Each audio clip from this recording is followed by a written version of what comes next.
بسم اللہ الرحمن الرحیم باللہ من الشیطان الرجیم بسم اللہ الرحمن الرحیم لا تبذر تبذیرا صدق اللہ العظیم۔ قابل احترام بھائیوں اور بزرگوں،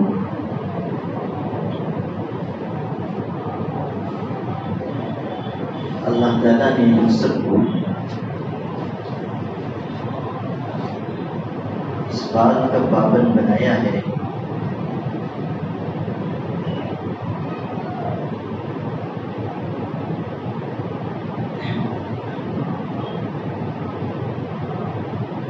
کہ ہم سب زندگی کے ہر مرحلے میں اللہ تعالیٰ کی شریعت اور حضرت محمد مصطفیٰ صلی اللہ علیہ وسلم کی سنت کے مطابق زندگی گزاریں۔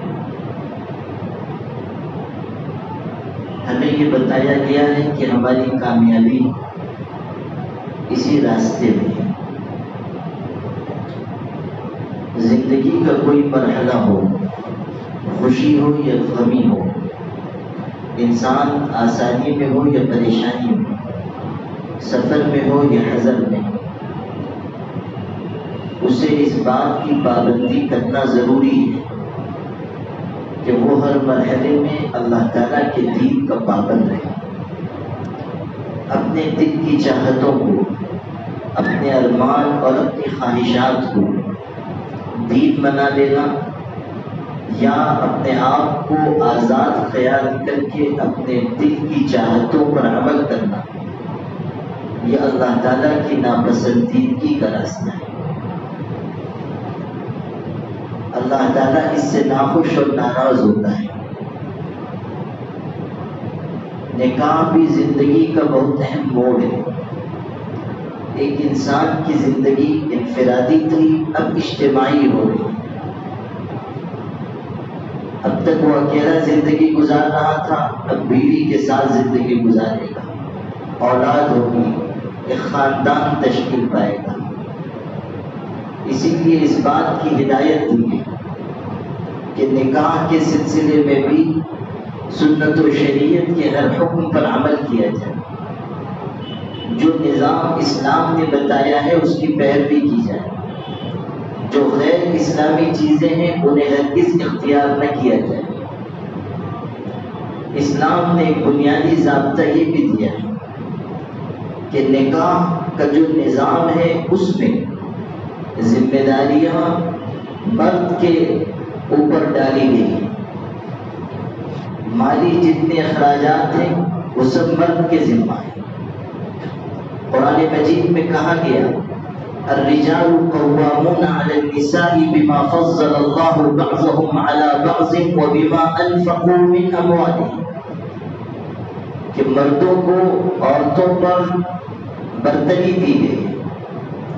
ایک تو اس وجہ سے کہ اللہ تعالیٰ نے ان کو کچھ صلاحیتیں زیادہ دی، وہ طاقتور مضبوط بنائے گئے، جسم جسہ ان کا توانا ہے، تندرست ہے، عورتوں کے مقابلے میں وہ نظام کو سنبھالنے کی زیادہ صلاحیت رکھتے ہیں۔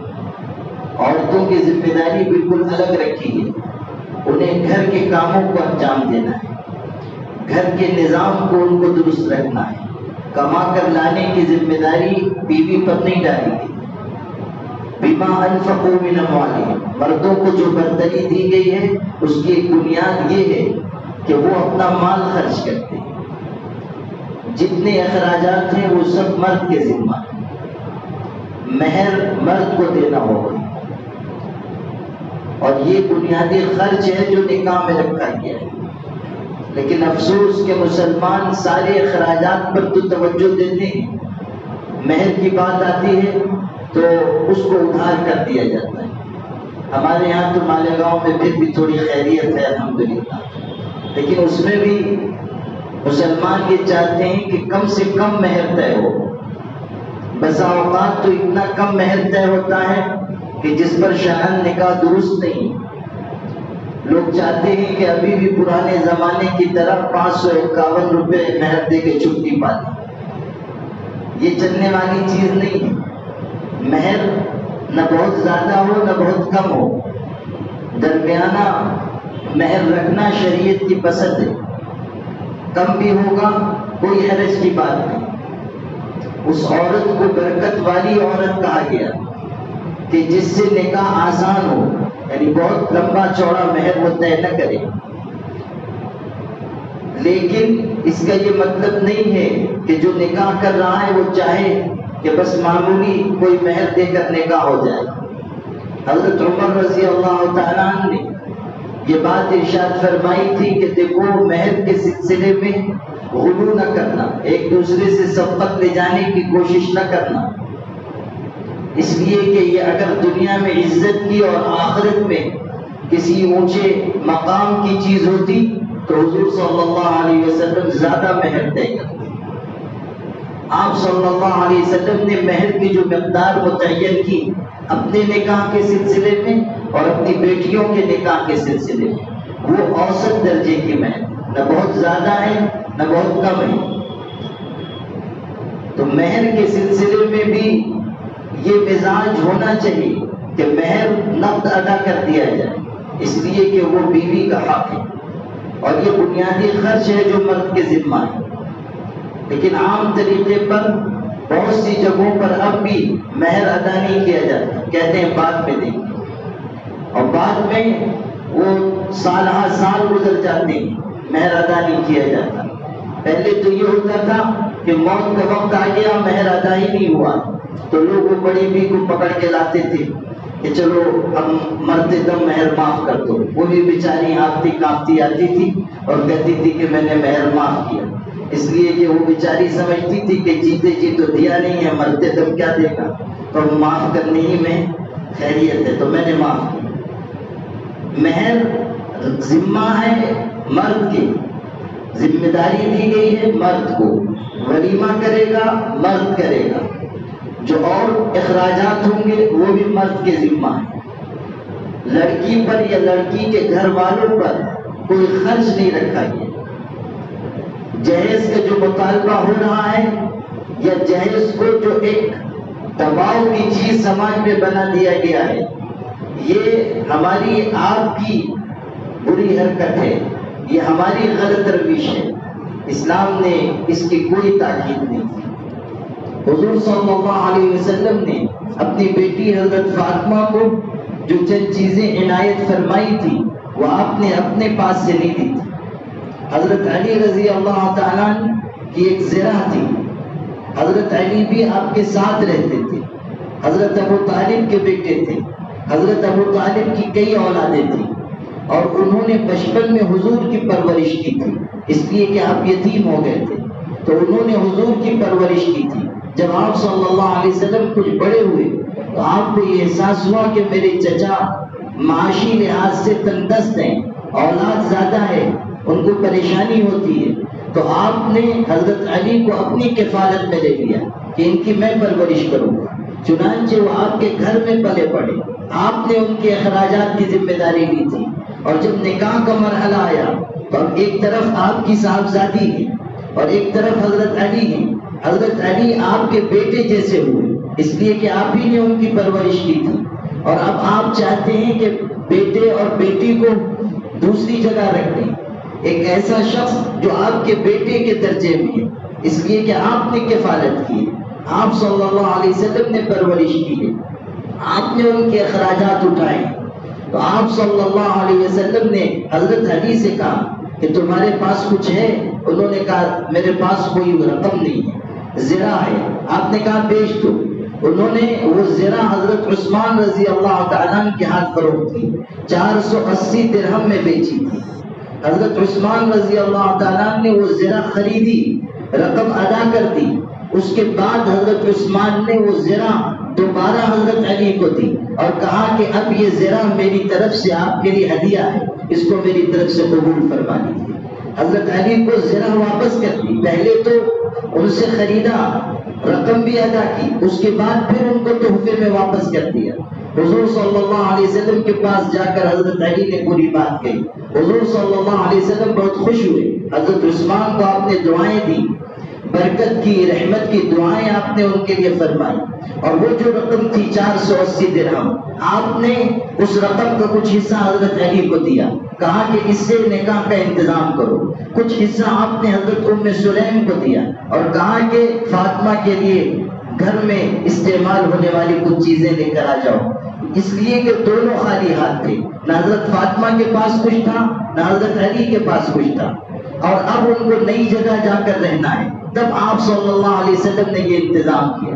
جو لوگ یہ کہتے ہیں کہ حضور نے جہیز دیا تھا، وہ سمجھ لیں کہ جو واقعہ وہ بیان کر رہے ہیں اس سے تو یہ پتہ چلتا ہے کہ لڑکی کے لیے، دلہن کے لیے جتنے سامان کا انتظام کرنا ہے وہ مرد کے ذمہ ہے، شوہر کے ذمہ ہے. اس لیے کہ جو رقم استعمال ہوئی تھی ساز و سامان کے لیے وہ حضرت علی رضی اللہ تعالیٰ عنہ کی تھی.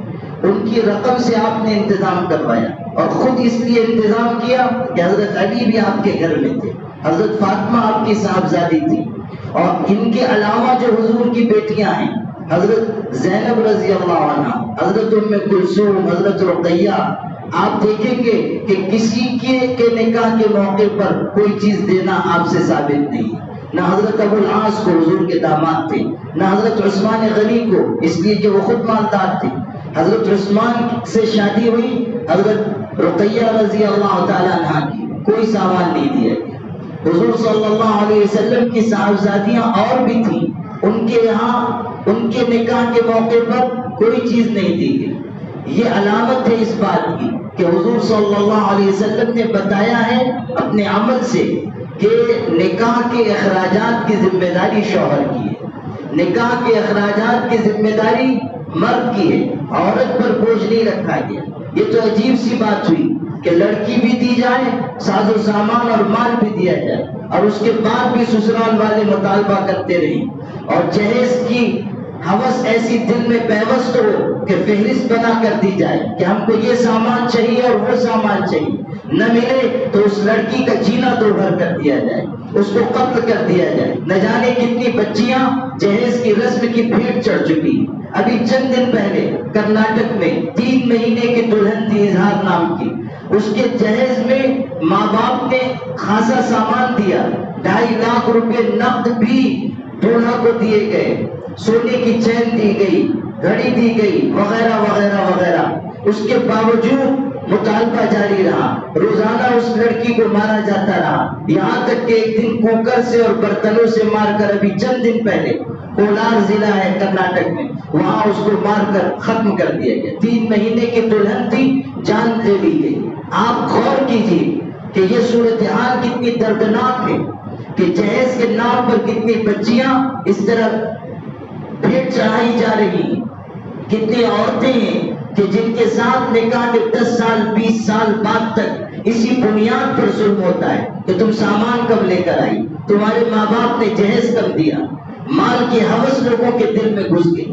میر تقی میر کتنے بڑے شاعر تھے، اکلوتی بیٹی تھی، انہوں نے جہیز کا انتظام قرض لے کر کیا، بیٹی چلی گئی، باپ کو لوگوں نے ستانا شروع کیا، بیٹی کو کہیں سے معلوم ہو گیا، اس نے دل پر بوجھ لے لیا، اندر اندر گھلنے لگی، بیمار ہوئی اور انتقال کر گئی.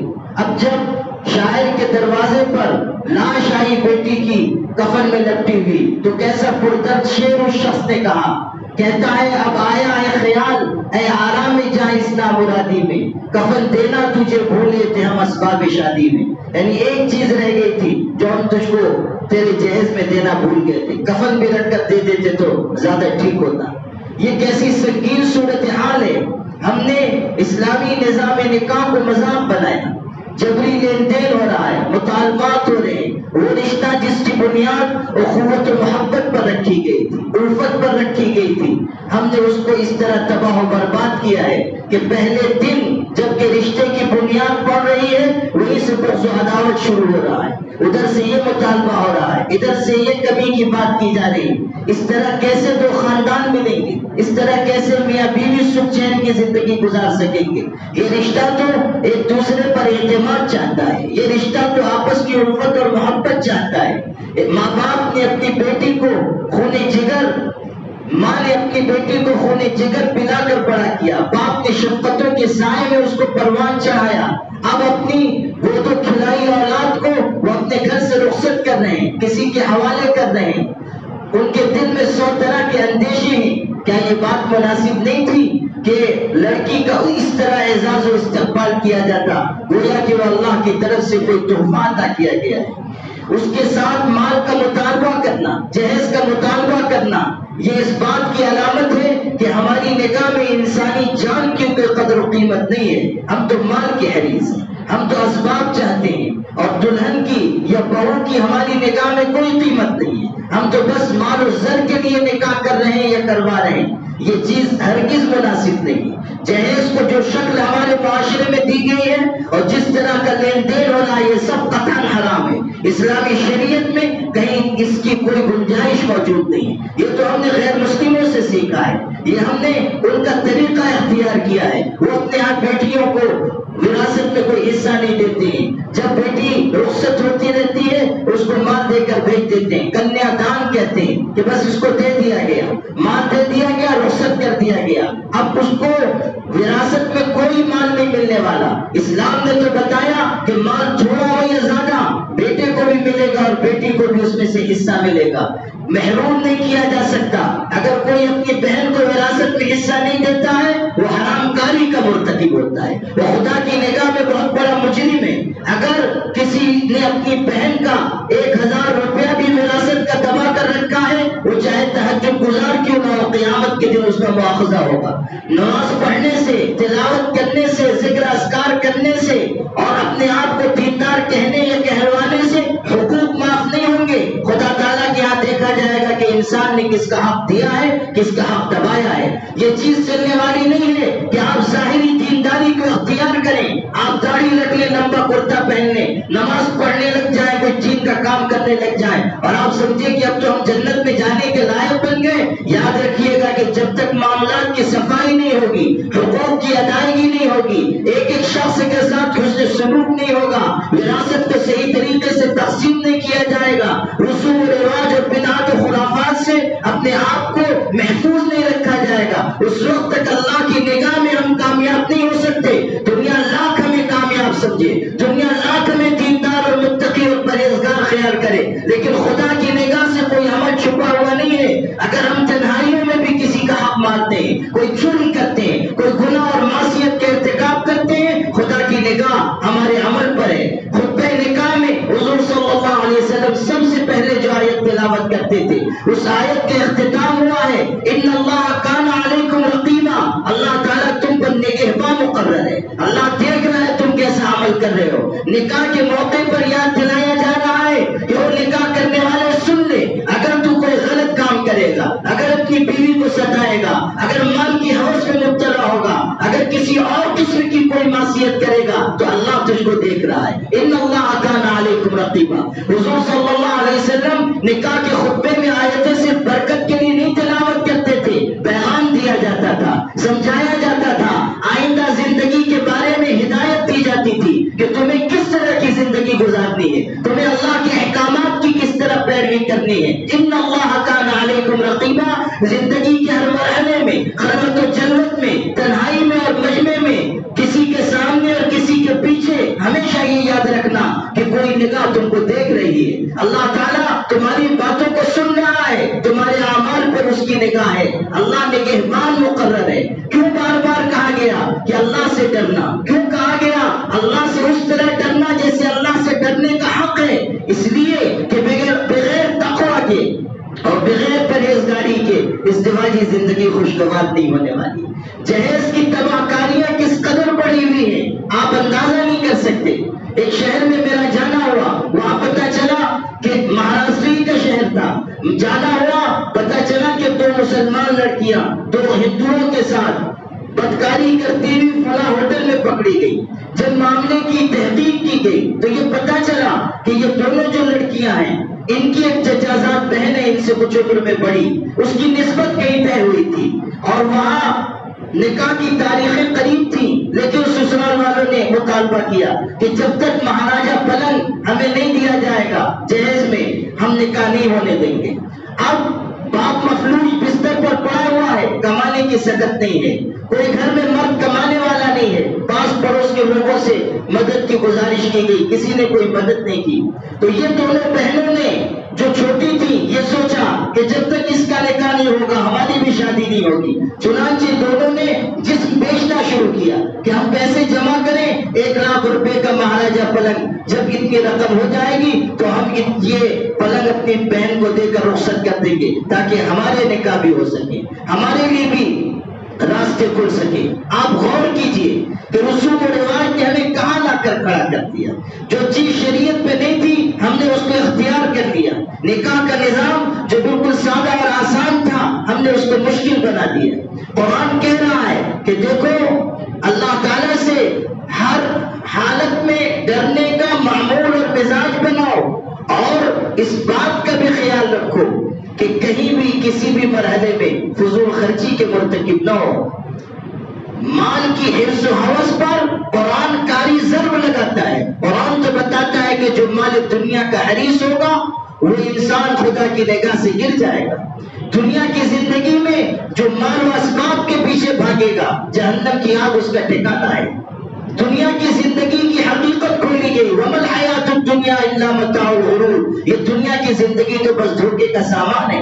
آج تم مال جمع کر لو گے، آج تم اسباب جمع کر لو گے، اچھا بنگلہ بنا لو گے، بہترین کار میں گھومنے لگو گے، دنیا تم کو مالدار کہنے لگے گی، دنیا تم کو ثروت مند ماننے لگے گی، لیکن ہوگا کیا؟ ایک وقت آئے گا نہ تم رہو گے نہ تمہارا مال باقی رہے گا، نہ تمہارے اسباب باقی رہیں گے، تمہارے مکانات گریں گے، تمہاری سواریاں ختم ہو جائیں گی، تم دنیا سے رخصت ہوگے، چند دنوں کے بعد کوئی تمہیں یاد کرنے والا موجود نہیں ہوگا۔ مال دنیا کی حقیقت کیا ہے؟ اسباب دنیا کی حقیقت کیا ہے؟ کائنات میں جینے والی زندگیوں کی حقیقت کیا ہے؟ قرآن نے کہا کہ کل من علیہا فان، جو کچھ ہوئے زمین پر ہے سب مٹ جانے والا ہے، آج ہیں کل نہیں رہیں گے، آج دنیا میں جی رہے ہیں کل اللہ کے حضور میں حاضر ہونا ہے۔ ہر انسان اس بات کا خیال رکھے کہ اگر آج مال و اسباب کے لیے وہ اخلاقی سطح سے نیچے گرتا ہے، دینداری کی سطح سے نیچے گرتا ہے، اگر وہ جہیز کا کے لین دین میں مبتلا ہوتا ہے، اگر وہ مال کی ہوس کو سینے میں بسا کر رکھتا ہے، تو کب تک یہ مال اس کا کب تک ساتھ دے گا؟ یہ جھوٹی شہرت کب تک اس کے ہاتھ آئے گی؟ ایک دن آئے گا کہ وہ دنیا سے رخصت ہوگا، پھر خدا کی بارگاہ میں اس کو حساب دینا ہے۔ ایک بڑے بادشاہ نے اونچا محل تعمیر کیا تھا، لوگوں کو دعوت دی کہ آؤ محل کا نظارہ کرو، لوگ آئے منہ بھر بھر کر تعریفیں کر رہے تھے، ایک درویش اور فقیر بھی آئے ہوئے تھے۔ بادشاہ نے کہا آپ کچھ نہیں کہتے؟ بادشاہ نے کہا محل تو اچھا ہے مگر اس میں 2 عیب ہیں۔ بادشاہ نے کہا عیب ہیں؟ کہا ہاں 2 بہت بڑے عیب ہیں۔ کہا کیا عیب ہیں؟ تو اس فقیر نے کہا پہلا عیب تو یہ ہے کہ یہ محل ہمیشہ باقی نہیں رہے گا، اور دوسرا عیب یہ ہے کہ اس محل میں رہنے والا بھی ہمیشہ زندہ نہیں رہے گا، یہ محل بھی گر جائے گا اور اس میں رہنے والا بھی دنیا سے رخصت ہوگا۔ ایک وقت آئے گا کہ نہ مکہ رہے گا نہ مکی رہے گا، ایک وقت آئے گا کہ نہ بسنے والا زندہ رہے گا نہ یہ عمارت جس میں بس رہے ہیں یہ باقی رہے گی۔ دنیا میں کتنے بڑے بڑے بادشاہ آئے، دنیا میں کتنے بڑے بڑے امیر پیدا ہوئے، نواب اور سلاطین پیدا ہوئے، عزت دار شہرت رکھنے والے پیدا ہوئے، لیکن آج تم جاؤ ان کا نام و نشان تم کو کہیں نہیں ملے گا۔ آج ڈھونڈو گے کوئی عبرت کی داستان سنانے والا موجود نہیں ہوگا۔ جاؤ خور خلیفہ پہ نظر ڈال عبرت، کھل جائے گی تجھ پر تیری دنیا کی حقیقت۔ عبرت کے لیے ڈھونڈ کسی شاہ کی تربت، پوچھ کہاں ہے وہ تیری شان حکومت، کل تک جو بھرا تھا وہ غرور آج کہاں ہے، بولے کاسے سر تیرا تاج کہاں ہے۔ بڑے بڑے بادشاہ دنیا میں آئے، آج کوئی ان کو پوچھنے والا باقی نہیں رہا۔ یہی حالت ہماری ہونے والی ہے، ہم بھی ایک دن دنیا سے رخصت ہو جائیں گے۔ اگر ہم اسی طرح کی زندگی گزار کر گئے تو اللہ کے ہم کیا جواب دے سکیں گے؟ میرے بھائیوں، ہم سب کی ذمہ داری ہے کہ ہم نکاح کے نظام کو سادہ اور آسان بنائیں، سنت و شریعت کے مطابق بنائیں۔ جوانوں کی ذمہ داری ہے بغیر جہیز کا نکاح کرنے کی عادت ڈالیں۔ شامیانے جو بڑے بڑے لگائے جا رہے ہیں یہ بند کیا جائے، بارات کی رسم ختم کی جائے، مسجد میں نکاح ہو، اللہ تعالیٰ کے فرشتوں کی موجودگی میں نکاح ہو، فرشتے مسجد میں حاضر ہوتے ہیں، نورانی ماحول ہوتا ہے، یہاں نکاح کیا جائے۔ پٹاخہ بازی کرنا، مرد و زن کا اختلاط کیا جانا، اسی طرح دوسرے اور رسوم و رواج، یہ اس کی شریعت میں کوئی حیثیت نہیں، کوئی گنجائش نہیں ہے، اس سے روکا گیا ہے۔ یہ جو ہمارے محلوں میں نکاح کے موقع پر میوزک بجائی جا رہی ہے، ڈی جے بجایا جا رہا ہے، ناچ گانا ہو رہا ہے، اس سے نکاح کی ساری برکت رخصت ہو جاتی ہے۔ یہی وجہ ہے کہ نکاح پائیدار نہیں ہوتے، یہی وجہ ہے کہ ازدواجی زندگی خوشگوار نہیں ہوتی۔ جب خدا کی شریعت کو توڑا جائے گا تو اللہ تعالیٰ نکاح کے خیر و برکت کو ختم کر دے گا۔ جب شریعت کی خلاف ورزی ہوگی تو اللہ تعالیٰ نکاح کے بعد کی زندگی میں جو خوشگواری، جو ہمواری ہونی چاہیے، اللہ تعالیٰ اس کو مٹا دے گا۔ اس لیے میرے بھائیوں، اس بات کی کوشش کرنی چاہیے کہ ہم سب نکاح کے نظام کو آسان بنانے کی محنت کریں۔ All India Muslim Personal Law Board نے پورے ملک میں یہ آواز لگائی ہے کہ نکاح کو سادہ اور مستون بنایا جائے، جتنے رسوم و رواج ہیں ان کو ختم کیا جائے۔ مہاراشٹر میں بھی اور دیگر ریاستوں میں بھی یہ مہم شروع ہو چکی ہے، اور اللہ کا فضل ہے کہ اس کے اچھے نتائج سامنے آ رہے ہیں۔ مختلف علاقوں میں علماء، سرکردہ حضرات غیر شرعی رسوم و رواج کے خلاف اٹھ کھڑے ہوئے ہیں، اور الحمدللہ بہت سے نکاح اس طرح ہو رہے ہیں کہ جن میں سادگی کا اہتمام کیا جا رہا ہے۔ کتنے علاقوں سے یہ خبریں مل رہی ہیں کہ مگنی کے لیے لوگ آئے، علماء پہنچے، انہوں نے ترغیب دی اور وہی نکاح ہو گیا، سادگی کے ساتھ، آسانی کے ساتھ۔ نکاح کا جو نظام صحابہ کرام کے دور میں تھا، حضور اکرم صلی اللہ علیہ وسلم کے دور میں تھا، اسی نظام کو ہمیں عام کرنا ہوگا، تب ہمیں خیر و برکت، رحمت و عافیت اور اس دنیا کی عزت اور آخرت میں نجات و مغفرت حاصل ہو سکے گی۔ وآخر دعوانا الحمدللہ۔